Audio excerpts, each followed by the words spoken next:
ఈరోజు గుజరాత్ రాష్ట్రం అహ్మదాబాద్లో ఏఐసిసి అంటే కాంగ్రెస్ హైకమాండ్ కీలక సమావేశం నిర్వహిస్తుంది. అంటే దేశవ్యాప్తంగా ఉన్నటువంటి అన్ని రాష్ట్రాల్లో కాంగ్రెస్కి శ్రేణుల ముఖ్య నేతల సమావేశం ఈరోజు జరుగుతుంది. అంటే కాంగ్రెస్ వర్కింగ్ కమిటీ సమావేశం సిడబ్ల్యూసి సమావేశం ఈరోజు అహ్మదాబాద్లో జరుగుతుంది.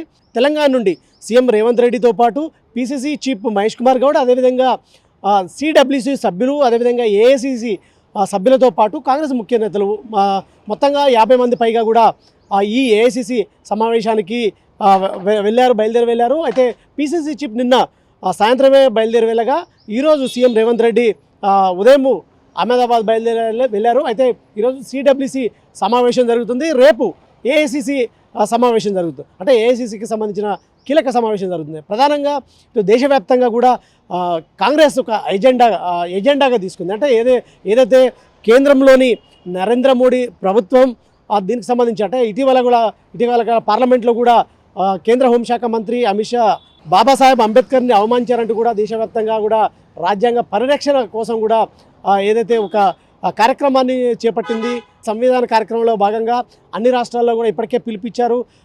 కాంగ్రెస్కి పాలిత రాష్ట్రాలతో పాటు అన్ని రాష్ట్రాల్లో కాంగ్రెస్ ఈ ఆందోళన కార్యక్రమాన్ని అంటే ప్రధానంగా బీజేపీ నుండి భారతదేశాన్ని కాపాడడం అనేది ప్రధాన ఉద్దేశం. సో ఈ క్రమంలోనే దీనికి సంబంధించి ఇప్పటికే ఈ ప్రధానంగా గుజరాత్ రాష్ట్రం అంటే బీజేపీకి కంచుకోటగా ఉన్నటువంటి గుజరాత్ స్టేట్లో కూడా ఈ సమావేశం కీలక సమావేశం జరుగుతుందని చెప్పొచ్చు. సో ఎందుకంటే అక్కడ అంటే గతంలో కూడా ఇప్పుడు ప్రస్తుతం ప్రధాని నరేంద్ర మోడీ గుజరాత్ నుండి 3 సార్లు ముఖ్యమంత్రిగా పనిచేశారు. అదేవిధంగా గుజరాత్కు సంబంధించిన దాంతోపాటు గుజరాత్లో అహ్మదాబాద్లో అంటే ఇటు తెలంగాణ కావచ్చు ఇతర రాష్ట్రాల్లో రోల్ మోడల్ ప్రతిసారి గుజరాత్ని రోల్ మోడల్గా చూపిస్తూ ఏదైతే కేంద్రంలోని బీజేపీ ప్రభుత్వం చూపిస్తుంది. సో అక్కడ వాస్తవ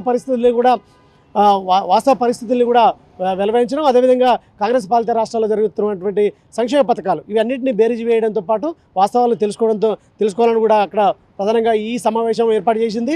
ఇంకొక వైపు ఏంటంటే దీనికి సంబంధించి కాంగ్రెస్లో వాళ్ళు కీలకమైన నిర్ణయాలు కూడా తీసుకోబోతున్నట్టు తెలుస్తుంది.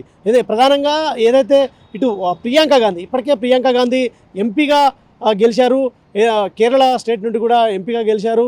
సో ప్రియాంక గాంధీకి కూడా మరింత అంటే బాధ్యతలు అప్పచెప్పాలని కూడా ఏఐసిసి భావిస్తుంది, కాంగ్రెస్ హైకమాండ్ భావిస్తుంది. సో ఈ క్రమంలో కూడా ప్రియాంక గాంధీకి ఎలాంటి బాధ్యతలు అప్పచెప్పాలనే అంశం కూడా దీంట్లో ఏఐసిసి మీటింగ్లో కూడా చర్చ జరుగుతుంది. ఇంకోవైపు రాహుల్ గాంధీ తీసుకున్నటువంటి అంటే ఇప్పుడు ప్రస్తుతం రాహుల్ గాంధీ లోక్సభ ప్రతిపక్ష నేతగా ఉండి ఇటు ఎప్పటికప్పుడు బీజేపీకి సంబంధించిన అంటే దేశ వ్యతిరేక విధానాలని ఎండగడుతున్న నేపథ్యంలో కూడా ప్రతిపక్ష నేతగా కూడా రాహుల్ గాంధీకి సంబంధించి కొన్ని విషయాలు కూడా చర్చిస్తారు. అదేవిధంగా భవిష్యత్తు కార్యాచరణ ఏ విధంగా ముందుకు పోవాలనే అంశాలు ప్రధానంగా చర్చిస్తారు. ఇంకోవైపు తెలంగాణలో ఇప్పటికే సంక్షేమ అంటే కాంగ్రెస్ ప్రభుత్వం ఏర్పడ్డది. అదేవిధంగా దక్షిణాది రాష్ట్రాల్లో ఇప్పటికే కాంగ్రెస్ బలంగా ఉన్న నేపథ్యంలో కూడా ఈ దక్షిణాది రాష్ట్రాల్లో అమలు చేస్తున్నటువంటి సంక్షేమ పథకాలు ప్రధానంగా కర్ణాటకతో పాటు తెలంగాణలో 6 గ్యారెంటీలు అమలు విజయవంతంగా పూర్తవుతున్నాయి. ఇంకొక వైపు 42% రిజర్వేషన్ ఇప్పటికే తెలంగాణ ప్రభుత్వం ఇటు బిల్ని అసెంబ్లీలో పాస్ చేసింది, కేంద్రం దగ్గరికి పంపింది. కేంద్రం ఆర్టికల్ 9లో చేర్చాలంటూ కూడా ఇప్పటికే డిమాండ్ చేస్తూ ఢిల్లీలో కూడా పెద్ద ఎత్తున ఆందోళన కూడా సీఎం రేవంత్ రెడ్డి ఆధ్వర్యంలో కూడా ఆందోళన కూడా చేపట్టిన పరిస్థితి. సో ఈ క్రమంలో కూడా తెలంగాణకు సంబంధించిన కొన్ని కీలక విషయాలు కూడా చర్చకు వస్తాయి.